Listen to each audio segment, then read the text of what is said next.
Hello, happy Sunday.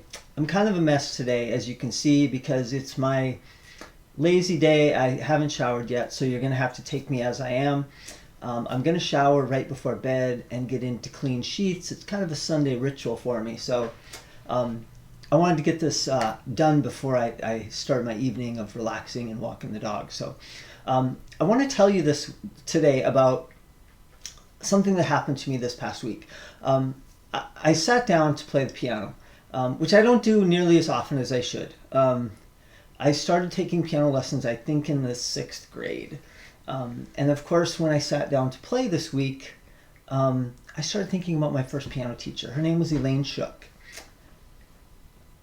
And then I started to get a little sad because I didn't get to go to Elaine's funeral. She died a while back, and I didn't get to go to her funeral.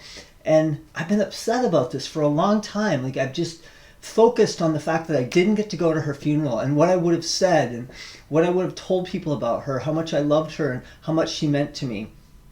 So I started to get a little bit sad, but I kept playing.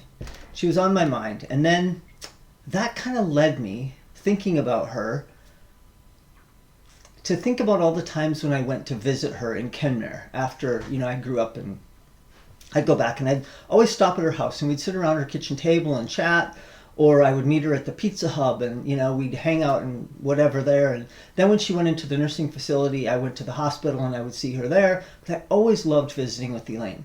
But for some reason, I started thinking about this one time when I went to her house and she was babysitting for the neighbor, okay? And what you have to understand is I used to live in this neighborhood. I lived 2 doors down from Elaine up until I was, 8 years old, like 1975 or so. And we lived in what we called, still to this day, the White House, right? It was this typical white 2-story house in a neighborhood in a small town. Nothing fancy. It had, 3 bedrooms upstairs and living room. Just this, you'd walk in the front door, kitchen, dining room, living room. We used to run around in circles, right? That was how we'd entertain ourselves. But I remember the house in the middle between us and Elaine, in my head, was this monstrous, huge, big house, right? It had this big front porch on it and that was enclosed. And Elaine was watering flowers or something for the neighbor. So she's like, hey, come on over with me. So I got to go into Ted and Sue's house. And I remember visiting Ted and Sue as a kid many times. They had this huge cribbage board, which we just thought was like an intellectual game, right? I'm a little kid and these 2 old people, in my head they were 100 years old, but at the time I was a little kid, so they were probably like 40 or 50, I don't know. But I remember this big cribbage board, and I remember a drawer in the kitchen, which is so weird. But they had this one drawer that us kids could go, and they had stuff in there. And the one thing they had in there was this flashlight vacuum thing. It was really bizarre, but it was like this, probably this big, and it was a little flashlight with a vacuum on it. It was so weird. And we used to get to play with that. Sue would let us play with that. Well, when I went in this house with Elaine, it was like a walk back in time. The house had been unchanged. The kitchen was the same. That little drawer was still there. The only addition was a door onto the back of the house, French doors to access the backyard. But it was like a jolt back in time otherwise. So I was super excited to get into Ted and Sue's house. And so now all of a sudden, instead of being sad, I'm being bombarded with this barrage of memories of living in the White House with Ted and Sue and Elaine and Dennis Shook and the Rasmussens on the end, and all the things that happened while I was at that house, running around in circles, like I said. And that was the first time I fell and cracked my head open. I got 7 stitches right here, and I still have that scar to this day. The basement wall in that house that we could write on with crayons. There was this one wall that our parents let us write on. Mom used to teach preschool in the basement.